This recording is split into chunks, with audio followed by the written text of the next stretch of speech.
enemies. They are not our enemies. They are Americans. They're Americans.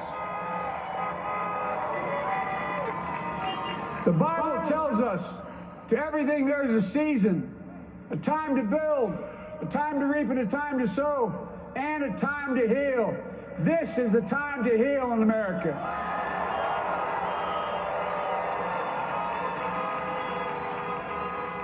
Now this campaign is over. What is the will of the people? What is our mandate? I believe it's this. Americans have called upon us to marshal the forces of decency, the forces of fairness, to marshal the forces of science and the forces of hope in the great battles of our time. The battle to control the virus, the battle to build prosperity, the battle to secure your family's health care, the battle to achieve racial justice and root out systemic racism in this country.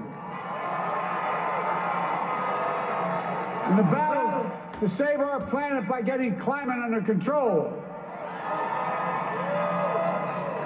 The battle to restore decency, defend democracy, and give everybody in this country a fair shot. That's all they're asking for, a fair shot. Folks, our work begins with getting COVID under control.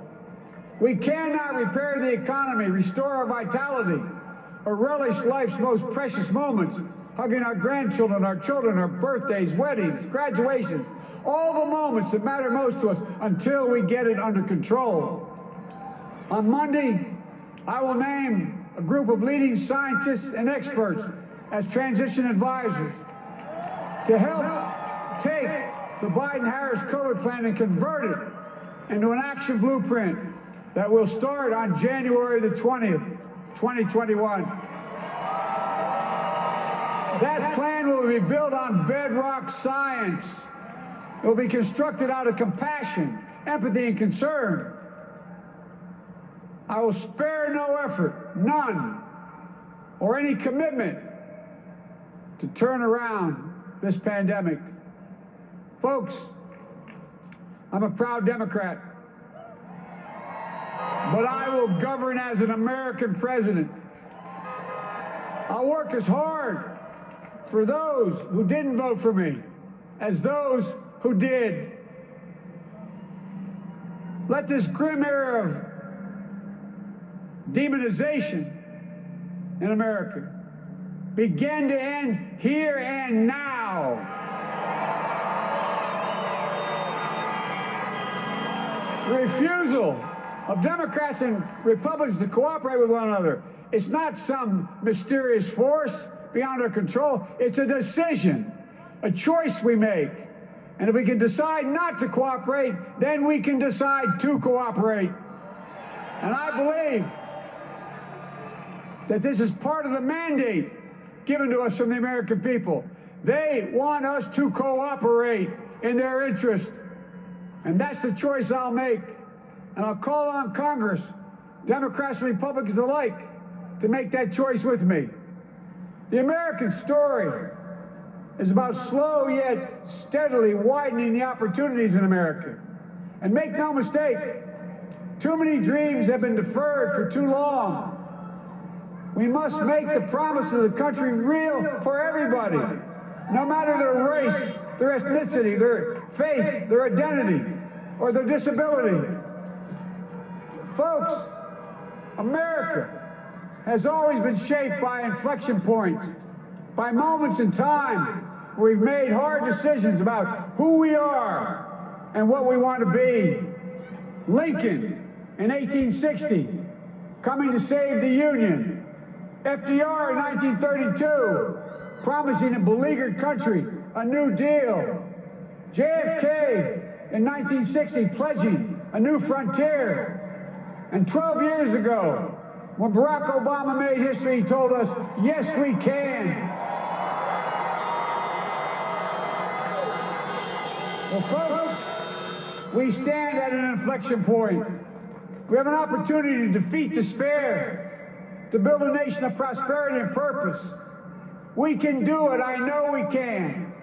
I've long talked about the battle for the soul of America. We must restore the soul of America. Our nation is shaped by the constant battle between our better angels and our darkest impulses. And what presidents say in this battle matters. It's time for our better angels to prevail. Tonight, the whole world is watching America.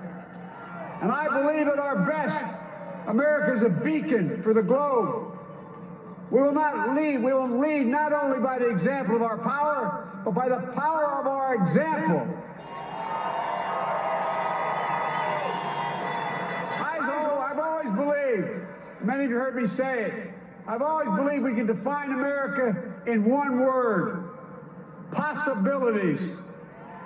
That in America, everyone should be given an opportunity to go as far as their dreams and God-given ability will take them.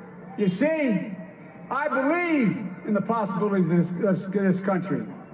We're always looking ahead to an America that's freer and more just, ahead to an America that creates jobs with dignity and respect, ahead of America that cures diseases like cancer and Alzheimer's, ahead to an America that never leaves anyone behind, ahead of America that never gives up, never gives in. This is a great nation. It's always been a bad bet to bet against America. We're a good people. This is the United States of America, and there's never been anything we've been not able to do when we've done it together. Folks, in the last days of the campaign, I began thinking about a hymn that means a lot to me and my family, particularly my deceased son, Bo. It captures the faith that sustains me and which I believe sustains America. And I hope it can provide some comfort and solace the 230,000 Americans who've lost a loved one to this terrible virus this year. My heart goes out to each and every one of you. Hopefully this hymn gives you solace as well. And it goes like this: and he will raise you up on eagle's wings, bear you on the breath of dawn, and make you to shine like the sun, and hold you in the palm of his hand. And now together, on eagle's wings, we embark on the work that God and history have called upon us to do, with full hearts and steady hands, with faith in America and in each other, with love of country, a thirst for justice. Let us be the nation that we know we can be, a nation united, a nation strengthened, a nation healed.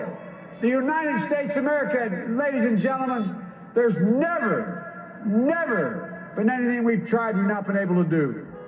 So remember, as our grandpapa used to say when I walked out of his home when I was a kid up in Scranton, he'd say, "Joey, keep the faith." And our grandmother, when she was alive, she yelled, "No, Joey, spread it.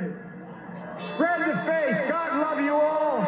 May God bless America, and may God protect our troops." Thank you, thank you, thank you.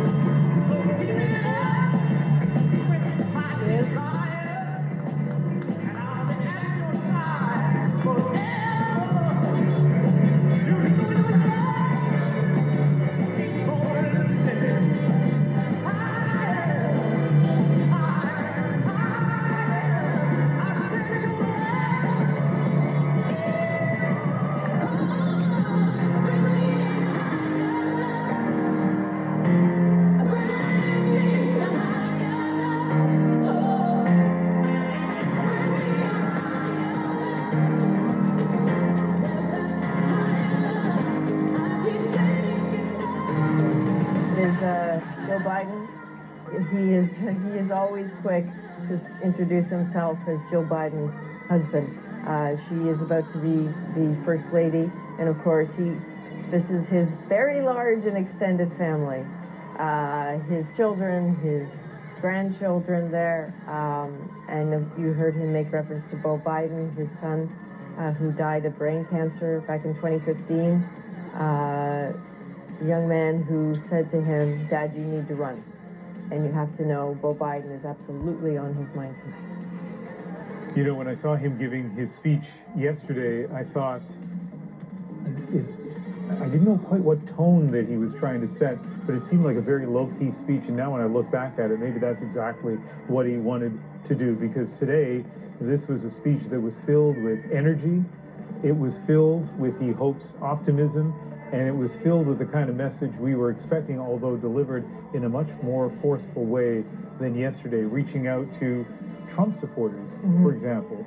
Repeating lines we've heard before, but they just seem a lot more relevant now, I think, when you realize that this is the man who will be president on January the 20th. And this is the ticket. Joe Biden and Kamala Harris and her husband, Doug Emhoff, he will be the second gentleman. Her speech, too, the first 3 words of her speech were Congressman John Lewis. And that was so important for so many people to hear. She was quoting him as saying, democracy is not a state, it is an act. Look at that. And it was the work of Congressman Lewis and so many in Atlanta and Detroit and Philadelphia, who she acknowledged helped both Joe Biden and Kamala Harris get to where they are right now. Joe Biden said, the African-American community has always had my back. I will have yours.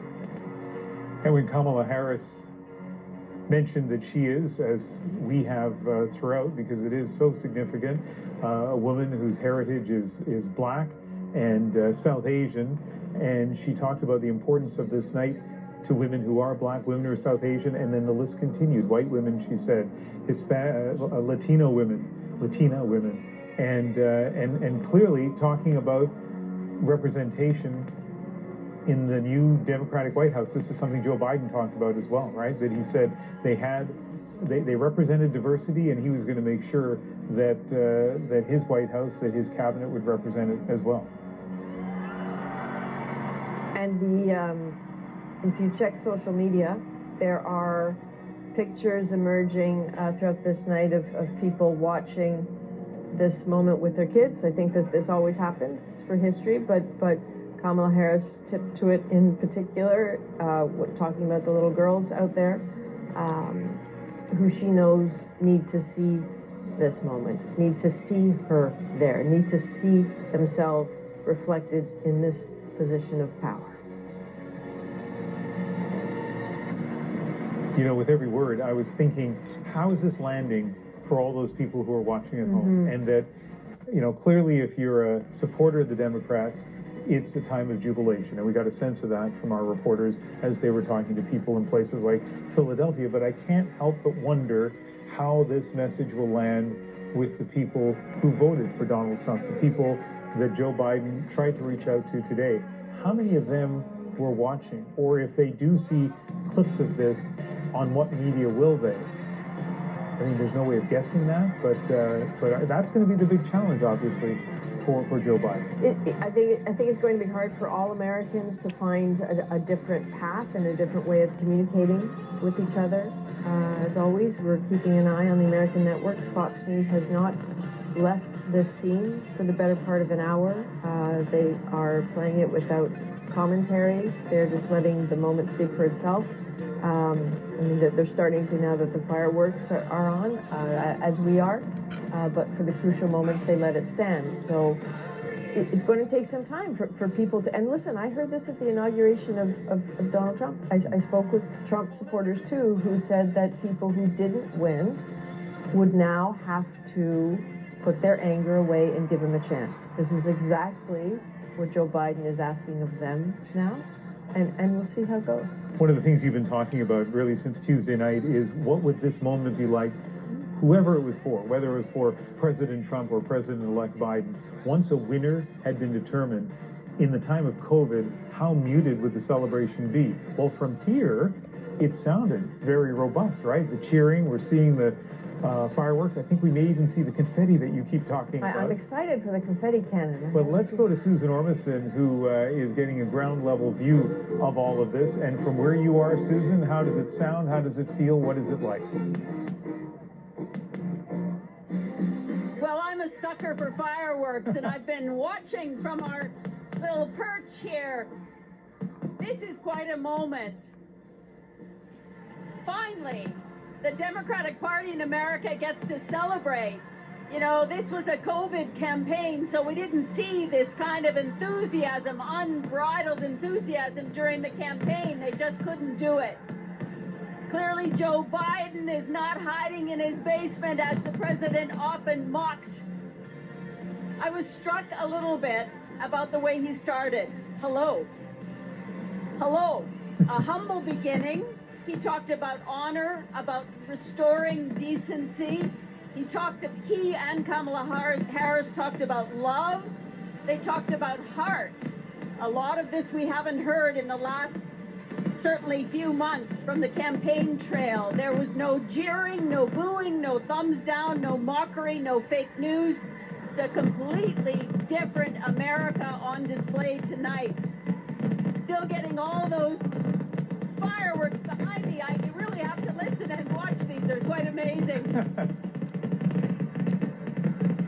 You know, Susan, at the beginning of that speech, I was just kind of joking to Adrian that Biden sounded a lot like the sort of the politician at the state fair. You know, he just had that like kind of golly gee sort of way about him. And then I was thinking for a moment that much has been made of Joe Biden's age. He is a politician from a different era because he is a man from a different era. And maybe there's an advantage to that. You know, often when people talk about his age, they talk about it in terms of a disadvantage. But you think about the world he he grew up in. When he talks about his grandpappy, I think he called him. Again, it sounds like a story you might read written by Mark Twain, but this is part of Joe Biden's life. And so, you know, maybe that'll actually turn out to be his age, his experience, what he's seen in his life, not just the bad things, but the good things too. Maybe that'll actually turn out to be one of his advantages at a time when there's so much turmoil and we need a little bit of serenity. Indeed, and I just for people watching at home, Ian, go ahead, Susan. No, I was just going to remark that, you know, I think it was the first debate, that disastrous debate where he said, oh, I don't want to hear any of this malarkey. My 20-something son said, does anybody say malarkey anymore? So, I mean, he bridges so much. He talked about the coalition he believes he's built in this country, all across the country, moderates, conservatives, old, new, Democrats, Republicans, independents. He thinks that's what brought him to this spot in history. It's so much of this is timing. He's tried twice before unsuccessfully, and now he brings his seniority and his experience to a country that needs some restoration. So many of the things he talked about, I heard from people today. You know, decency, talking about heart. I mean, it was really reflecting what people are thinking tonight. And you know, you heard a lot about you from both Kamala Harris and from President-elect Biden. You brought us here. You need this. We stand on your shoulders. Kamala Harris's speech was very inspirational, as we anticipated, talking to young women in this country and saying that they too have a path to the highest job in the land. She really leaned in on the fact that she is a woman to break through this ceiling and that Joe Biden helped her get there. And from standing here, the biggest cheers in this parking lot were when she talked about women and about the history and the future of women. She said, I'm the first, but I won't be the last. So that really has resonated for a lot of women in this country. You know, consider the difference you heard Donald Trump say on the campaign trail to suburban women, please love me. And Kamala Harris is saying, we stand on the shoulders of women who came before us, and we love you.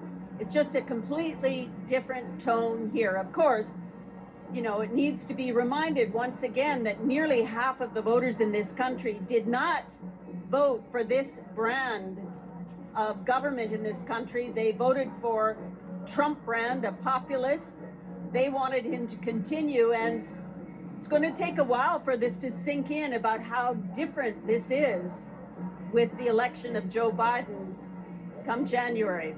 And you know, I would say, likely to the credit of President-elect Joe Biden, while he talked about unity, while he reached out to Trump supporters, at the same time he didn't shy away from what will be on their agenda, dealing with issues that have been as divisive in the United States as COVID and climate change and racial justice, and those are clearly things that they are going to be addressing, and they're clearly things that the people that voted against Biden-Harris find as irritants or even more, but they didn't shy away from that.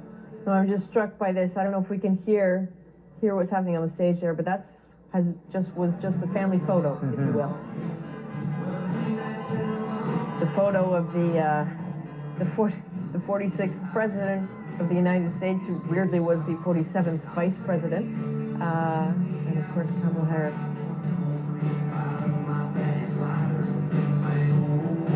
It's interesting when we talk, Susan, and hear you talking about, you know, Americans who are in pain, and I think at the end of the day, like everybody, people want to know that their kids can go to school and come home safely, that they can have jobs, they can feed their families.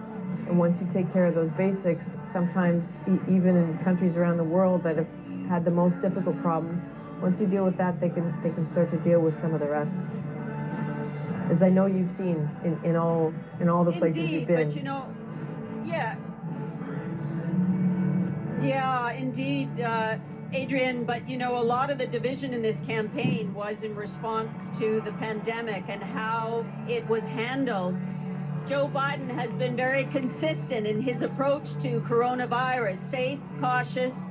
Some people wondered if the type of campaign they ran would be successful, given that the president, even having gotten COVID and recovered, went out to those large rallies, his signature brand of campaigning, that maybe Joe Biden was making a mistake with his team by staying quiet, by only having a few people at his campaign, that there wasn't an energy. But in the end, this was a referendum on Donald Trump. And even though some would say that the Democrats didn't get the resounding win that they were looking for, it was about Donald Trump. It was less about Joe Biden and more about Donald Trump. So Joe Biden is a vehicle for the change that at least slightly more than half of the American voters wanted.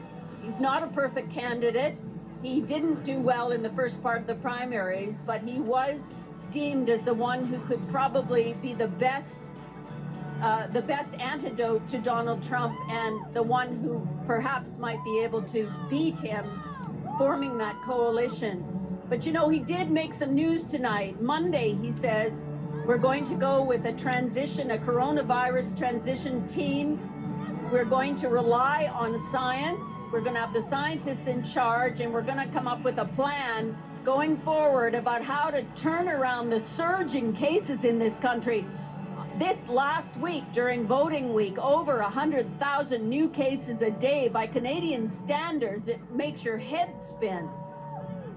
He's going to come up with a plan. That was what he said he would do, and he's indicated, signaling tonight, that that's first among his objectives. Adrian. Susan Ormiston, again, thank you so very, very much. We really appreciate everything you and the team have done. I know that these nights never end for you. They go on, and they become mornings, and become nights again. So I know we'll hear from you again. But for the moment, thank you very much. And for everyone at home who's been wondering, I just missed it. I saw part of it, but not all of it. We got you. At the top of the clock, we will be replaying the speeches again, so you can settle in and watch what you missed. But for the moment, someone else, take care, Susan. For the moment, someone else who has been watching carefully from Washington. Here's Donald Trump. No, here's Paul Hunter, who's joining us from the Washington Bureau tonight. Paul, I've been checking Donald Trump's Twitter feed, by the way, not a word in